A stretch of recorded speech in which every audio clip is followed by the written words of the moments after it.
tik tai dėl sukurto didelio streso gali tokia lyga atsirasti.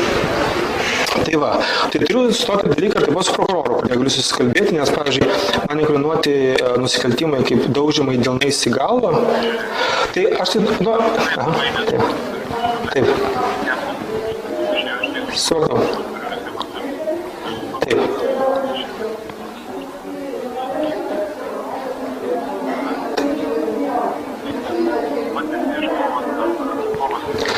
Aš būsiu atsakovas, po mėnesio bus ieškinys. Bet čia yra kaip, prokuroras nesieja baudžiamosios bylos, bet prieš bandžiosius procesinius dalykus, kurie susiję su sveikata, man iškelia sąlygą dėl taikos sutarties. Jo, aš tai noriu pasakyti, gerai, aš vardu, aš tai noriu pasakyti, gal emocionalus, bet prokuroras nesieja civilinės su tyrėjais šito dalyko, bet taip sutampa laikė, kad civilinė skyrybų sutampa su baudžiamaisiais veiksmais, ir kaip ir spaudimas. Va tik tiek.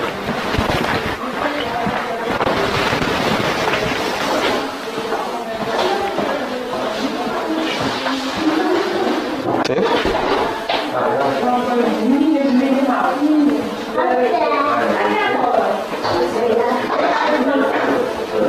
Jūs einat ar mane?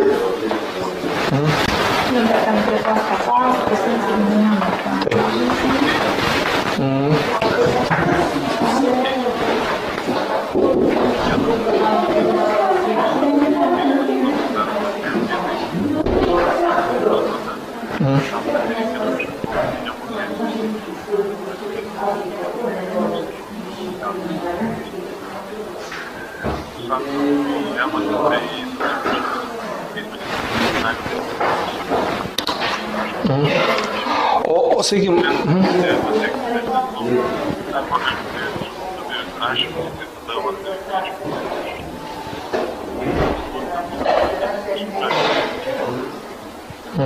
supratau. O kaip,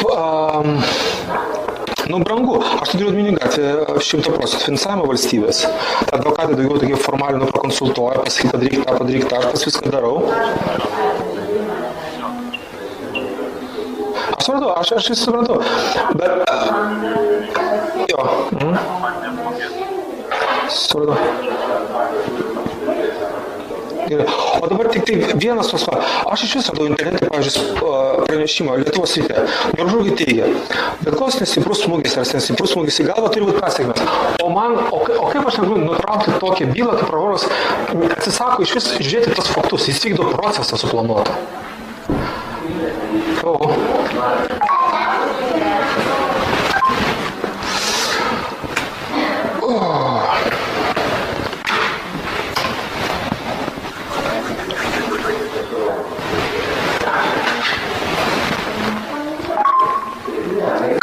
O jau lygos. Turtiniai dalykai lygos.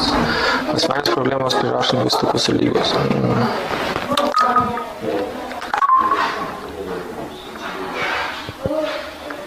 Visą tai pagavo kitą dieną, kai šalytinį prirašė vistus nepaskirti.